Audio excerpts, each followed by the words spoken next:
On the morning of an Amish wedding, tradition unfolds with quiet grace. The bride steps into a dark-colored dress, modest and simple, accompanied by a black cap that signifies the sacredness of the ceremony. But once the vows are exchanged, a transformation takes place. The black cap is replaced with a white one, and a white apron is added. These same garments will be worn again each Sunday during church services, a lifelong symbol of her new role. Amish weddings are rich in custom, where even the smallest keepsakes carry deep meaning. Stacks of handwritten invitations, thank you notes, and personalized printed napkins are often saved long after the event. Though details vary, one rule remains constant. Wedding invitations never feature photos of the couple. Instead, they are adorned with delicate floral designs, thoughtful verses, and the names of the couple's parents, an expression of humility and simplicity. The wedding day itself stretches from sunrise to sunset, often drawing several hundred guests. It's a physically demanding day, filled with movement and meaning.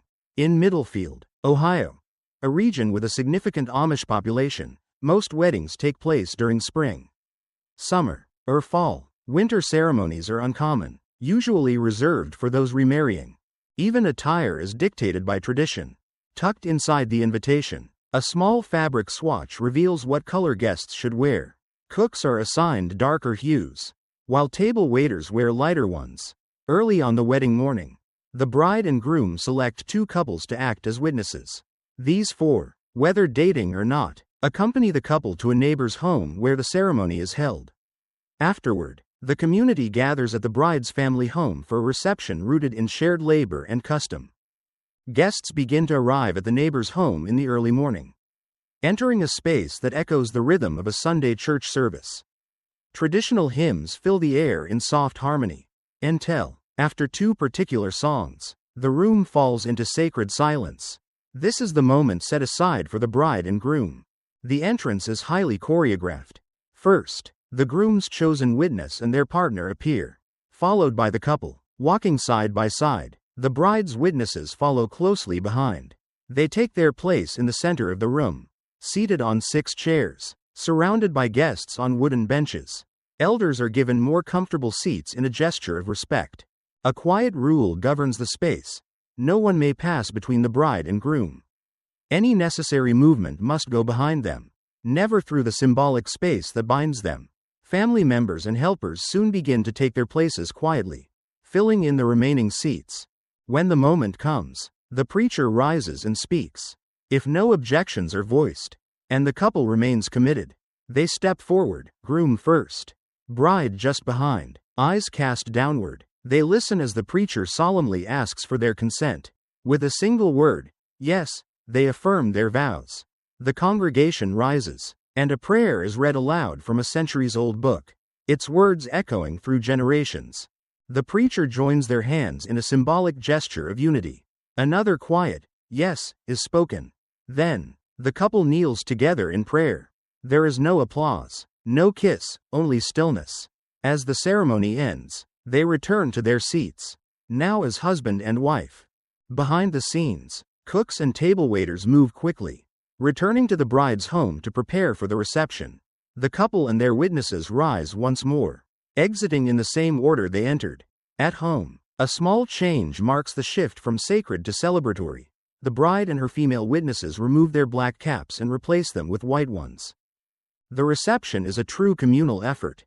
The cooks, often close family and friends, begin preparing dishes well before dawn. Table waiters are usually ready by late morning, each with clear instructions on how to serve. Every task is organized with precision. Meals are familiar and cherished: chicken, mashed potatoes, stuffing, vegetables, fresh bread, fruit sauces, date pudding, and homemade pies. Each dish reflects Amish hospitality, humble yet heartfelt. Guests arrive from the ceremony to find comfort not in extravagance, but in warmth and shared tradition. Inside a large barn or workshop, long rows of tables are already arranged.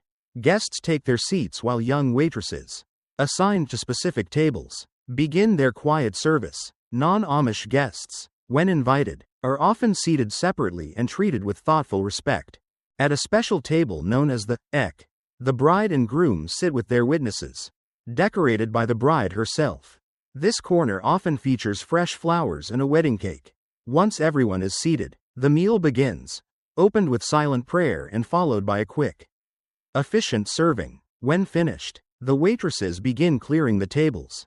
Some Amish men linger, singing traditional songs, slowing the cleanup as waitresses wait patiently for the music to end. As tables are cleared and reset for dinner, many waitresses take a brief break, visiting nearby homes or enjoying a moment of rest. In some communities, quiet social gatherings or discreet drinking take place during this time. Meanwhile, the bride and groom, accompanied by their witnesses, make their rounds. With baskets in hand, they offer candy to each guest. One by one, as the afternoon fades, distant guests begin to leave, yet close friends and church families remain, extending the celebration into the evening. Dinner marks a second wave of festivity. Some guests attend only this meal, while others stay for the youth gathering that follows, a tradition with its own customs. As evening approaches, preparations begin for the elders' dinner. The setup mirrors lunch. Table waiters return to their posts, and family members lend a hand. A few boys, selected for small tasks, help with last-minute duties. These helpers also perform a cheerful ritual, walking from table to table. They shake metal bowls filled with coins, signaling guests to drop in their own offerings.